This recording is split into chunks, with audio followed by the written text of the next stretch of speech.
जय Hind my dear students. आप सबका टोटल ज्योग्राफी चैनल में हार्दिक स्वागत है, अभिनंदन है। और आज हम लोग देखने वाले हैं ओशनोग्राफी का टॉपिक, जो कि सेमेस्टर 2 के एग्जाम्स के लिए बहुत इंपॉर्टेंट है। उसके अलावा पोस्ट ग्रेजुएशन के लिए, नेट के लिए, यूजीसी के लिए, या और भी हमारी कम्पिटेटिव जो एग्जाम्स होते हैं, चाहे यूपीएससी हो, बीपीएससी हो, या और भी कम्पिटेटिव एग्जाम्स में इससे प्रश्न पूछा जाता है। तो हमारा आज का जो टॉपिक है वह है ओशियन सैलिनिटी। यह है ओशियन सैलिनिटी। क्या मतलब इसका होता है? इसको कहते हैं हम लोग महासागरीय जल की लवणता। इसको हम लोग कहते हैं महासागरीय जल की लवणता। अब ये क्या होता है? इसमें दो चीजें हैं, एक तो है कि महासागर और दूसरा है लवणता। यानी हमारा जो ओशियन है, हमारा जो सागर है, महासागर है, तो उसमें यह लवणता है। इस लवणता को हम लोग कहते हैं सैलिनिटी। और सैलिनिटी का मतलब होता है वे पदार्थ जो लवणीय कैरेक्टर रखते हैं, जो नमक वाली कैरेक्टर रखते हैं। तो वैसे पदार्थों को, वैसे तत्वों को हम लोग लवणता की श्रेणी में रखते हैं, सैलिनिटी की श्रेणी में रखते हैं। वैसे तो 1884 में चैलेंजर एक्सप्लोरेशन हुआ था, तो उस दौरान डिटमॉर ने यह माना था कि हमारे सागर महासागरों में कुल 47 तरह के, कुल 47 प्रकार के लवणीय तत्व हमारे सागर महासागरों के पानी में पाए जाते हैं।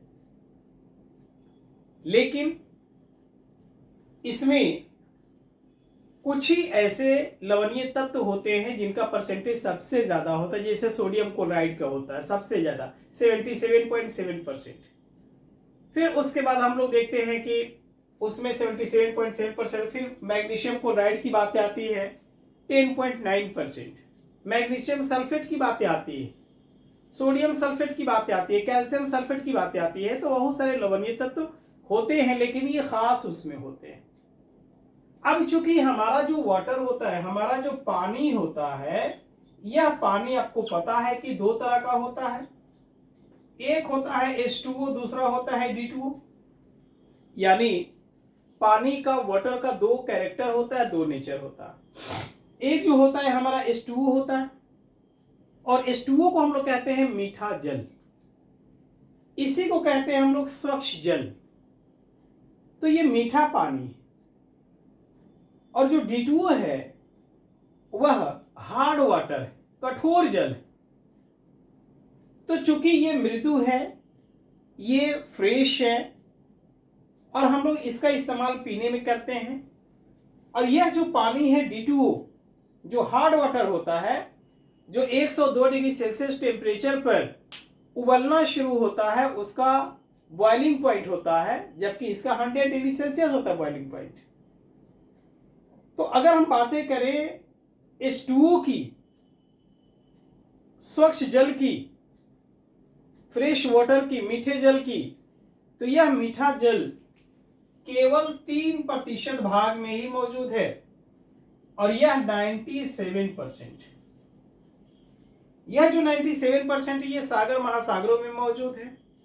जबकि ये जो 3% है, जो H2O के रूप में मौजूद है, इसमें से हमारे पास पीने के लिए 1% से भी कम है। यानी ये भी जो है हमारे अंडरग्राउंड वाटर टेबल के रूप में मौजूद है, जो 1% से कम।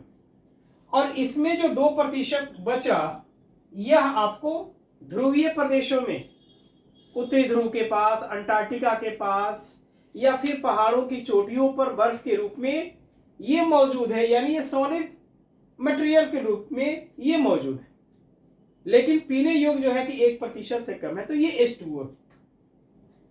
अब ये जो 97% है, यही हमारा 97% हमारा है सैलिनिटी वाला वाटर, यानी महासागरीय जल की जो लवणता है वह आपको सागर महासागरों में इसकी मौजूदगी।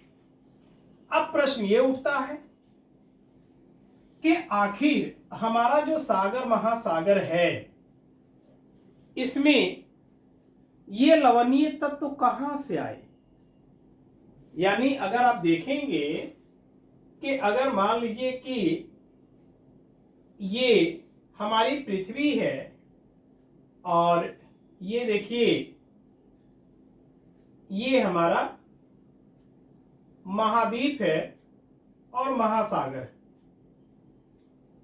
ये देखिए ये जो उठा हुआ भाग है अगर आप कहें तो ये जो उठे हुए भाग है ये महाद्वीप, जो उठा हुआ भाग है वो महाद्वीप है और ये जलीय भाग है यानी यही महासागर के रूप में इसकी मौजूदगी है। यानी ये महासागर के रूप में मौजूद है। ये देखिए ये महासागर और जबकि उठा हुआ भाग क्या है ये महाद्वीप है यानी कॉन्टिनेंट, ये कॉन्टिनेंट और ये सब के सब जो भाग है ये ओशियन है यानी ये जलीय भाग। अब प्रश्न ये उठता है कि इस महासागर में आखिर यह नमक आया कहां से, यह सैलिनिटी आई कहां से। तो माय डियर आपको सबसे पहली बात तो ये जानना चाहिए कि जिस समय हमारी पृथ्वी का निर्माण हुआ था, हमारी पृथ्वी के निर्माण के दौरान हमारी क्रस्ट के पृथ्वी के यानी भूमि के सबसे जो ऊपरी लेयर था यह नमकीन पपड़ी से बना हुआ था, यानी यह जो है लवणीय तत्वों से बना हुआ था। यानी हमारी पृथ्वी का जो क्रस्ट है ऊपरी परत जो थी यह लवणीय तत्वों से बना हुआ था और सैकड़ों वर्षों तक बारिश होती रही। तो बारिश होने के दौरान ये बारिश होती रही और इस वर्षा जल के द्वारा ये जो लवणीय तत्व है, चाहे सोडियम क्लोराइड हो, मैग्नीशियम क्लोराइड हो, सोडियम सल्फेट हो, मैग्नीशियम सल्फेट हो, कैल्शियम सल्फेट हो, बोरॉन हो, जो भी लवणीय तत्व है ये सब के सब वर्षा जल के द्वारा यह नदियों के माध्यम से सागर महासागरों में पहुंचा दिए गए। यह क्वेश्चन बहुत महत्वपूर्ण है, कई बार ये पूछा जा चुका है कि महासागरीय जल में लवणीय तत्वों का मुख्य स्रोत क्या है। तो महासागरीय जल में लवणीय तत्वों का मुख्य स्रोत हमारी भूमि है, हमारा लैंड है। अगर आप उठा के देखिएगा क्वेश्चन 48 से 92 बीपीएससी का, उसमें स्पष्ट रूप से पूछा हुआ है कि महासागरीय जल की लवणता का मुख्य स्रोत क्या है और उसमें ऑप्शन ए में भूमि दिया हुआ है जो राइट आंसर है। तो भूमि है और ये भूमि किसके द्वारा लेके गया, तो वर्षा जल के द्वारा, नदियों के द्वारा, हवाओं के द्वारा उड़ाकर और थोड़ी बहुत मात्रा में जो ज्वालामुखी का राख होता है तो वे राख भी इस लवणीय तत्वों में कंट्रीब्यूट करता है। लेकिन अगर मेन सोर्सेस की बात आएगी तो ये हमारा क्या होगा, ये हमारी भूमि होगी और यहीं से हमारे सागर महासागरों में ये लवणीय तत्व पहुंचाए जाते हैं। जैसा कि आप यहां भी देख सकते हैं, ये हमारी अगर मान लीजिए कि ये भूमि है और इस तरह के ये देखिए ये हमारा भूमि है और इसी पर ये महासागर है यानी इसी पर ये सागर, ये ओशियन है और ये क्या है, लैंड है। और इसी को मैंने कहा कि इसके ऊपरी पपड़ी में ये लवणीय तत्व था, बारिश हुई और यहां से ये डायग्राम इसलिए मैं बना रहा हूं ताकि एग्जाम में आप बना सके। अब यहां से ये वर्षा जल के द्वारा, नदियों के द्वारा बह के चला गया सीधे सागर महासागरों में और इस तरह से उसमें क्या हुआ, लवणता की मात्रा में वृद्धि हो गई। तो एक तो बातें हो गई आपकी।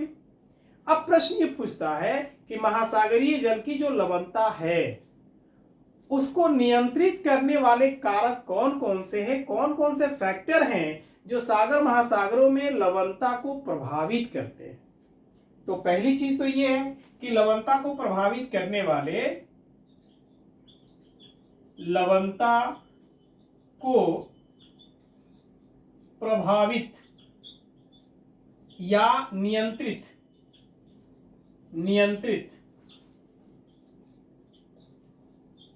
करने वाले कारक तो पहला चीज क्या हो जाएगा, पहला हो जाएगा टेम्परेचर यानी तापमान, पहला हो जाएगा तापमान। दूसरा क्या हो जाएगा, वर्षा। तीसरा क्या हो जाएगा, तीसरा में हो जाएगा वायु दाब एवं पवन, एवं पवन। चौथा हमारा क्या हो जाएगा, चौथा हमारा हो जाएगा आपको महासागरीय, महासागरीय जल की गतियां। और उसके बाद क्या हो जाएगा हमारा,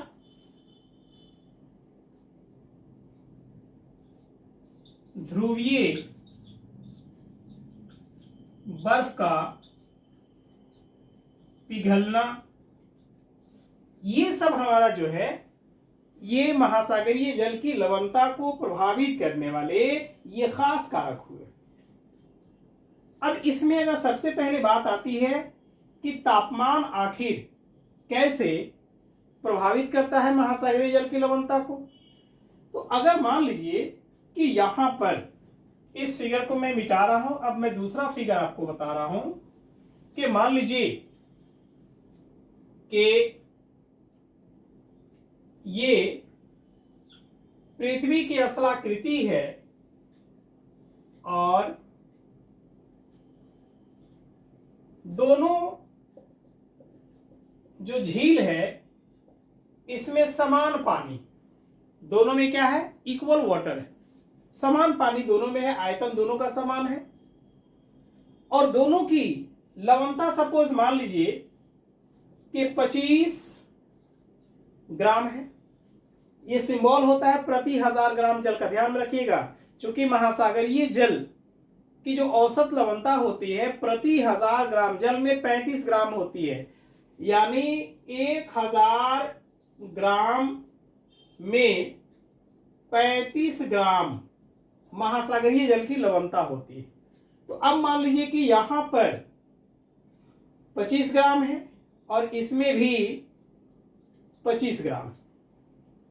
यहां टेम्परेचर मान लीजिए 10 डिग्री सेल्सियस और यहां का टेम्परेचर मान लीजिए 50 डिग्री सेल्सियस। देखिए टेम्परेचर का क्या प्रभाव पड़ता है महासागरीय जल की लवणता को प्रभावित करने में। तो हमने देखा कि यहाँ का टेम्परेचर 50 है, यहाँ का 10 है, तो जाहिर सी बात है कि इस टेम्परेचर का जब प्रभाव पड़ेगा इस झील में तो यहाँ का पानी तेजी से वाष्पोत्सर्जित होना शुरू हो जाएगा, वाष्प बनकर ऊपर उड़ना शुरू हो जाएगा। तो इसमें धीरे धीरे पानी में कमी आने लगेगी और पानी जो पहले वहां तक था अब पानी केवल यहीं तक रह गया, इतना रह गया। तो पानी केवल वाष्प बनकर ऊपर जा रहा है, लेकिन इसमें जो लवणता थी, सपोज मान लीजिए कि यहां पर 100 किलोग्राम नमक था, तो पानी वाष्प बनकर तो निकल गया, लेकिन उसमें जो लवण है, उसमें जो नमक है, नमक तो उतना का उतना ही रहा। तो जाहिर सी बात है कि इसकी तुलना में यहां का जो पानी होगा वो ज्यादा खारा होगा, ज्यादा नमकीन होगा। तो यही यहां कहा जा रहा है कि तापमान लवणता को प्रभावित करने वाली या नियंत्रित करने वाले जो पहला कारक होता है वो होता है तापमान, क्योंकि तापमान बढ़ेगा तो वाष्पोत्सर्जन होगा और वाष्पोत्सर्जन होगा तो लवणता का प्रतिशत बढ़ेगा। मात्रा वही रहेगी लेकिन प्रतिशत बढ़ना शुरू हो जाएगा। दूसरा, वर्षा।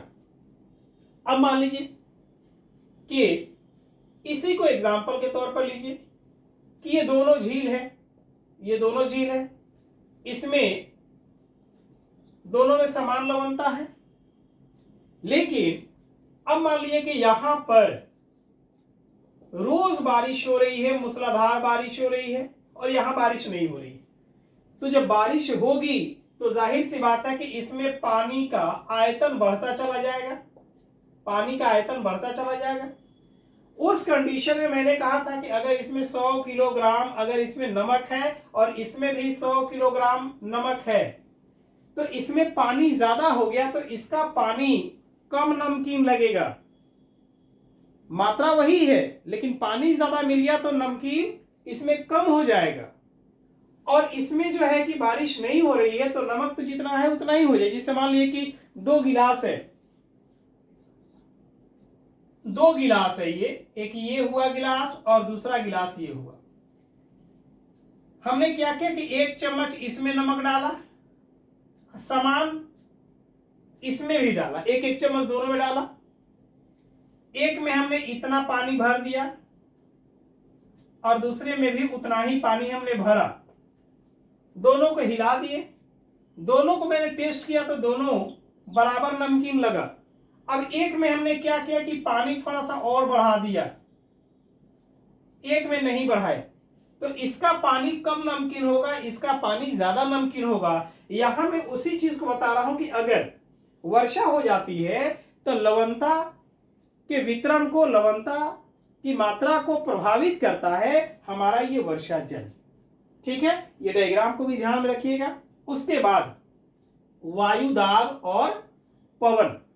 वायु दाब और पवन जो होता है महासागरीय जल की लवणता को प्रभावित करता है। क्योंकि जहां पर वायु का दबाव ज्यादा रहेगा तो वहां का पानी नीचे की ओर दबा रहेगा, और जब नीचे की ओर दबा हुआ रहेगा तो उस कंडीशन में जल का घनत्व तो बढ़ जाएगा। और जल का घनत्व तो बढ़ेगा, दैट मीन्स उसमें नमक की मात्रा तो उतना ही है, लेकिन जल जो है कि नीचे की ओर दब गया, जिसकी वजह से उसमें तुलनात्मक रूप से सैलिनिटी का प्रतिशत बढ़ जाएगा। और जहां पर प्रेशर कम है तो वहां पर पानी का लेवल ऊपर भागेगा, जिसकी वजह से वह जो लवण है वह डिस्ट्रीब्यूट हो जाएगा, इसलिए यह भी प्रभावित करता है। उसके बाद महासागरीय जल की जो गतियां होती है, महासागरों में क्या होता है, महासागरीय लहरें चलती हैं। अगर आप देखेंगे, ये देखिए, तो चूंकि महासागरों में जो गतियां होती हैं वे 2 तरह की होती हैं। एक जो होता है टाइड्स के रूप में, और दूसरा होता है करंट्स के रूप में। एक होता है ज्वार भाटा के रूप में, ज्वार भाटा के रूप में, और दूसरा होता है महासागरीय जलधाराओं के रूप में, जलधाराओं के रूप में। अब जिसे मान लीजिए, ये देखिए, ये नॉर्थ अमेरिका, ये नॉर्थ अमेरिका, और इधर आ जाइए साउथ अमेरिका। ये 0 डिग्री विषुवत रेखा है। यहां ये अफ्रीका का एरिया हो गया, ये यूरोपीय भाग हो गया, इधर ये इटली का एरिया हो गया, और ये अटलांटिक महासागर है, ये नॉर्थ अटलांटिक ओशियन है, इधर इंग्लैंड वगैरह का एरिया हो गया, इधर ग्रीनलैंड हो गया, और ये दक्षिणी अटलांटिक महासागर हो गया। तो हमने देखा कि ये अफ्रीका थोड़ा सा छोटा हो गया है, मैं अफ्रीका को थोड़ा सा और बड़ा कर दूं, तो चूंकि ये नॉर्थ अटलांटिक हो गया, साउथ अटलांटिक हो गया। अब होता क्या है कि जो महासागरीय जलधाराएं हैं तो वे लगातार इस तरह से चलती। अफ्रीका के यह जो पश्चिमी तट है, यहां जो पहले से लवणीय तत्व है, वहां से ये पानी अपने साथ बहाते हुए और ये ला देती है कहां, ब्राजील के तट के पास। ये ब्राजील है, ब्राजीलियन हॉर्न है यहां पर, तो साउथ अमेरिका के हॉर्न के पास यहां के सैलिनिटी को, यहां के लवणता को यहां ला दी। तो ये तो महासागरीय जल हुई। तो महासागरीय जल क्या करती है, लवणता के वितरण को प्रभावित करती है। दूसरी तरफ ये आप देखिए कि ये नॉर्वे का एरिया है, और यहां से यह जो नॉर्थ अटलांटिक ड्रिफ्ट आगे की तरफ जा रही है और नॉर्वे की तरफ जा रही है, तो जब नॉर्वे की तरफ आती है तो इस जलधारा का नाम हो जाता है नॉर्वेजियन करंट। और नॉर्वेजियन करंट क्या करती है कि यहां के लवणता की मात्रा में वृद्धि कर देती है। तो इस तरह से हम लोग देखते क्या है कि महासागरीय जो जलधाराएं होती हैं वो क्या करती है, लवणता के वितरण को भी प्रभावित करती हैं। और इसके अलावा मैंने कहा कि लवणता को प्रभावित करने वाले अन्य जो कारक हैं उनमें हमारा क्या है, आइसबर्ग भी है, हिमशिलाखंड भी है। जैसे क्या होता है कि ये उत्तरी ध्रुव है, उत्तरी ध्रुव की तरफ से क्या होता है, बड़ी बड़ी बर्फ की चट्टानें, बड़े बड़े बर्फ की चट्टान को आइसबर्ग कहते हैं, हिमशिलाखंड कहते हैं। तो बर्फ की चट्टानें टूटकर उत्तरी ध्रुव की तरफ से आती हैं अटलांटिक महासागर में, यानी उत्तरी अटलांटिक महासागर में। आपको याद होगा 1912-13 की घटना, जब टाइटैनिक जहाज जो है कि डूब गया था। वह टाइटैनिक इसलिए डूबा था क्योंकि उत्तरी ध्रुव की तरफ से, आर्कटिक महासागर की तरफ से जो आइसबर्ग, बर्फ का बहुत बड़ा चट्टान टूटकर जो आया था, और धुंध की वजह से टाइटैनिक जहाज के जो कैप्टन था उसको दिखाई नहीं दिया था, और अचानक आने के बाद यही आइसबर्ग हिम शिलाखंड उस टाइटैनिक जहाज से टकराया था, और जिसकी वजह से टाइटैनिक जहाज डूब गया था। तो चूंकि ये क्या है, बर्फ का बहुत बड़ा चट्टान है, और ये समझिए कि जितना बड़ा आपका कोई एक शहर होता है उससे थोड़ा ही सा छोटा ये होगा, और ये जब टकराता है तो क्या करता है, एक तो उसको डैमेज किया, दूसरी चीज कि उत्तर से दक्षिण की तरफ आ रहा है तो इधर टेम्परेचर ज्यादा मिलेगा। उस कंडीशन में ये बर्फ की चट्टान पिघलनी शुरू हो जाएगी, फ्रेश वाटर मिलना शुरू हो जाएगा। तो अगर यहां लवणता मान लीजिए कि 20 से प्रति 1000 ग्राम जल में, और यहां फ्रेश वाटर मिल गया तो ये 20 की जगह 15 हो जाएगा। तो इस तरह से आइस बर्ग जो होते हैं, हिमशिलाखंड जो होते हैं, महासागरीय जल को नियंत्रित करते हैं, उनमें लवणता को प्रभावित करते हैं। तो ये तो आपने देखा कि महासागरीय जल की लवणता को प्रभावित करने वाले कारक। अब रही बात कि महासागरीय जल की लवणता का जो वितरण है, डिस्ट्रीब्यूशन है, तो वह डिस्ट्रीब्यूशन आखिर कैसे। तो महासागरीय जल की लवणता का जो डिस्ट्रीब्यूशन है, वितरण है, वो दो तरह से होता है। एक होता है हॉरिजॉन्टल, एक होता है, क्या होता है, हॉरिजॉन्टल, और दूसरा हमारा क्या होता है, वर्टिकल। वर्टिकल एक को कहते हैं क्षैतिज, क्षैतिज वितरण, और दूसरे को कहते हैं लंबवत वितरण, लंबवत वितरण। तो हमारा एक हॉरिजॉन्टल हो गया, दूसरा वर्टिकल हो गया। अब ये हॉरिजॉन्टल यानी क्षैतिज जो वितरण है, ये क्या होता है। अब जैसे मान लीजिए कि ये हमारी पृथ्वी है, ये हमारी 0 डिग्री इक्वेटर है, इधर जाते हैं तो ये एनपी है नॉर्थ पोल, इधर आते हैं तो ये हमारा है एसपी साउथ पोल, और ये हमारी अक्षांश है, ये हमारी अक्षांश है, और ये हमारा देशांतर है, ये देशांतर। ये हमारा है 23.5 डिग्री नॉर्थ लेटीट्यूड यानी ट्रॉपिक ऑफ कैंसर, और ये हमारा है 23.5 degree south latitude Tropic of Capricorn, मकर रेखा, ये हो गया कर्क रेखा। और ये हमारा है 66.5 डिग्री आर्कटिक सर्कल, और ये हमारा हो गया यहां 66.5 डिग्री अंटार्कटिक सर्कल। तो इस तरह से आपने देखा। तो अब चूंकि इसका हॉरिजॉन्टल वितरण में क्या होता है कि यहां पर 0 डिग्री विषुवत रेखा के पास रोज दोपहर में 1 से 2 घंटे तक संवहनीय प्रकार की वर्षा होती है। तो जब संवहनीय प्रकार की वर्षा होती है तो यहां पर लवणता कम पाया जाता है। यहां लवणता आपको जो है कि 34 से 35 प्रति 1000 ग्राम जल रहता है, क्योंकि रोज बारिश होती है। यहां से जैसे जैसे आप कर्क रेखा की तरफ या यहां से जैसे जैसे मकर रेखा की तरफ बढ़ते हैं, वैसे वैसे सैलिनिटी जो है वह बढ़ती चली जाती है। और अगर उत्तरी गोलार्ध में जाइएगा तो यहां पर आप देखिएगा कि 20 डिग्री से 40 डिग्री नॉर्थ लेटीट्यूड पर लवणता सबसे अधिक होती है। यहां आपको 36 प्रति 1000 ग्राम जल होता है, यानी 20 से 40 डिग्री उत्तरी गोलार्ध में अगर आप आइएगा तो यह 36 ग्राम लवणता होती है प्रति 1000 ग्राम जल में, यानी 1 लीटर पानी में 36 ग्राम नमक होता है।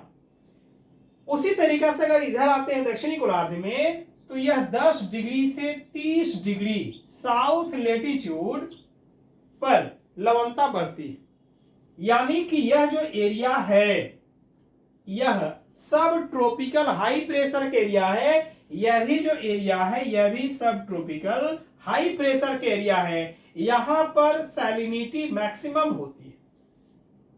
और फिर यहां से जब आगे की तरफ जाएंगे नॉर्थ पोल की तरफ तो यह क्या हो जाएगा, डाउन होने लगेगा। यहां से इधर आप आएंगे तो फिर ये क्या होने लगेगा, डाउन होने लगेगा। यानी कि यही हमारा जो है कि क्षैतिज वितरण है, ये जो है कि हॉरिजॉन्टल डिस्ट्रीब्यूशन। अब चूंकि कई ऐसे भी सागर हैं जो बंद सागर हैं या आंशिक रूप से खुले हुए हैं, या कई ऐसे भी झील हैं जिसमें लवणता का प्रतिशत बहुत ज्यादा होती है। जैसे आप देखिएगा कि लेक वॉन, नाम सुने होंगे, वॉन झील। वॉन झील जो कहां पर है, तुर्की में है। इसमें सबसे ज्यादा लवणता पाई जाती है, यानी विश्व की सबसे ज्यादा सर्वाधिक यह खारे पानी की झील है। इसमें अगर आप कहिएगा तो इसमें लवणता 330 ग्राम प्रति 1000 ग्राम जल में, यानी 330 ग्राम, 1 लीटर पानी में 330 ग्राम इसमें नमक घुला हुआ। इसमें लेक वॉन में जो टर्की में है। और उसमें अगर आप जाइएगा, अगर आप उसमें चाहिएगा भी कि डूब जाए तो आप डूब नहीं सकते हैं। आप आराम से उस पर जो है कि बैठकर भोजन कर सकते हैं, आप डूबिएगा नहीं। आप आराम से उस पर सो सकते हैं लेकिन आप डूबिएगा नहीं। क्यों? क्योंकि जल का घनत्व तो ज्यादा है। क्यों है? क्योंकि उसमें नमक सबसे ज्यादा। इसके अलावा अगर आप देखिएगा तो वॉन झील के बाद जो स्थान आता है वह आता है मृत सागर की, डेड सी की। मृत सागर ये इजराइल में जो अभी तबाह हो चुका है, तो ये डेड सी में इसके बाद है। कितना है? तो यह आपको है 238 ग्राम प्रति 1000 ग्राम जल में, 238 ग्राम। ये दूसरी सबसे ज्यादा जो है मोस्ट सैलिनिटी लेक है। और उसके बाद जो तीसरा जो है वह है हमारा great salt lake. Great salt lake ये यूएसए में है, यूएसए में है ये। और इसमें जो है 220 ग्राम, यानी प्रति 1000 ग्राम जल में इसमें नमक की मात्रा 220 ग्राम। एक बात और, संसार की अगर सबसे बड़ी खारे पानी की झील का नाम लिया जाए तो आपको कैस्पियन सागर है। कैस्पियन सागर संसार की सबसे बड़ी खारे पानी की झील है, यानी उसमें मात्रा ज्यादा है लेकिन उसका परसेंटेज कम है, उसका औसत कम है। यानी वह जो औसत है उसका कैस्पियन सागर का, तो वह आपको जो है कि 12.8 है कैस्पियन सागर में। कहां पर? कैस्पियन सागर में अब देखिएगा, कैस्पियन सागर में 12.8 से 10 प्रति 1000 ग्राम जल है। तो इतना प्रतिशत भले कम है लेकिन उसमें मात्रा ज्यादा। उसी तरीका से प्रशांत महासागर जो है उसमें लवणता का प्रतिशत कम है लेकिन सबसे ज्यादा उसमें क्वांटिटी है, मात्रा है, क्योंकि बहुत बड़ा है। अटलांटिक महासागर का परसेंटेज ज्यादा है लेकिन प्रशांत महासागर की तुलना में क्वांटिटी कम है। हिंद महासागर की औसत लवणता 35 है। उसी तरीका से अरबियन सी में जाइएगा तो वहां 36 उसकी लवणता। तो इस तरह से ये लवणता है। लेकिन अगर आप बातें कीजिएगा रेड सी की, तो रेड सी में, लाल सागर में लवणता जो है वह 37 से 40 है। अगर भूमध्य सागर मेडिटेरेनियन की बातें कीजिएगा उसमें 37 से 39 है। अगर आप बात कीजिएगा गल्फ ऑफ पर्शियन में जो लगातार अभी चर्चा में है, फारस की खाड़ी में, उसमें जो लवणता है आपको वह 37 से 38 प्रति 1000 ग्राम जल। लेकिन प्रश्न उठता है कि सबसे कम कहां है? तो सबसे कम जिस सागर में है जो लवणता, उसका आपको नाम है बाल्टिक सागर। क्या नाम है? बाल्टिक सागर। तो बाल्टिक सी में सबसे कम है, कितना है? 3 से 15 ग्राम प्रति 1000 ग्राम जल में, यानी 3 से 15 प्रति 1000 ग्राम जल में है। उसी तरीके से दूसरे नंबर पर हडसन की खाड़ी है जो कनाडा में पड़ता है, और उस हडसन की खाड़ी में भी कितना है 3 से 15 ग्राम प्रति 1000 ग्राम जल में। उसके बाद आपको आता है ब्लैक सी जो 15 से 18 है, हालांकि उससे कम तो जो है कि कैस्पियन सागर में ही है प्रतिशत की दृष्टि से अगर आप देखिएगा तो इस तरह से सबसे कम वाला याद रखिएगा बाल्टिक सागर, सबसे ज्यादा वाला याद रखिएगा आप किसको, रेड सी को, सबसे ज्यादा रेड सी को, क्योंकि उसका प्रतिशत की दृष्टि से रेड सी के ज्यादा है, और सबसे कम किसका, बाल्टिक सागर का। अगर आप झीलों की बात आएगी तो सबसे ज्यादा वॉन झील की बातें आएंगी, 330 ग्राम की बातें आएंगी। अब रही बात ये तो क्षैतिज वितरण हुआ। दूसरा जो है हमारा वर्टिकल डिस्ट्रीब्यूशन। वर्टिकल डिस्ट्रीब्यूशन का मतलब ये होता है कि आप अगर देखिएगा कि आखिर यह जो लंबवत वितरण है तो आखिर क्या यह भी असमान होता है, क्या वर्टिकल डिस्ट्रीब्यूशन भी असमान होता है? तो बिल्कुल होता है। जैसे मान लीजिए कि ये कोई सागर है, ये कोई सागर है, महासागर है, और यहां पर 0 डिग्री, तो होता क्या है कि यहां पर 0 डिग्री के ऊपर सूर्य की स्थिति लंबवत होती है, और मैंने कहा कि यहां प्रतिदिन दोपहर में 1 से 2 घंटे तक मूसलाधार वर्षा होती है। और यहां मान लीजिए कि इसमें जो नमक है वह है आपको 35 प्रति 1000 ग्राम जल। तो बारिश रोज हो रही है तो होगा क्या कि यहाँ के ऊपरी जल में लवणता जो है कि 34 होगी, और इसके नीचे आइएगा तो 35 होगी, और फिर उसके बाद नीचे आइएगा तो फिर घटने लगेगी और घटकर यहां पर फिर 34 हो जाएगी। यानी कि सतह के पास कम है, गहराई में गए तो बढ़ गया, उससे गहराई में गए तो घट गया। तो ये विषुवत रेखा के पास ऐसा होता है। अगर आप जाइएगा उपोष्ण कटिबंधीय क्षेत्रों में यानी 20 डिग्री से 40 डिग्री अक्षांशों के पास, या 10 डिग्री से 30 डिग्री अक्षांशों के पास, तो यहां क्या होगा कि सैलिनिटी, यहां पर बारिश नहीं हो रही है तो यहां पर बढ़ा हुआ मिलेगा 36, नीचे आइएगा तो मिला हमको 35, उससे नीचे आइए तो मिला हमको 34, यहां पाइए तो मिला 36, यहां ये तो 35, यहां ये तो 34।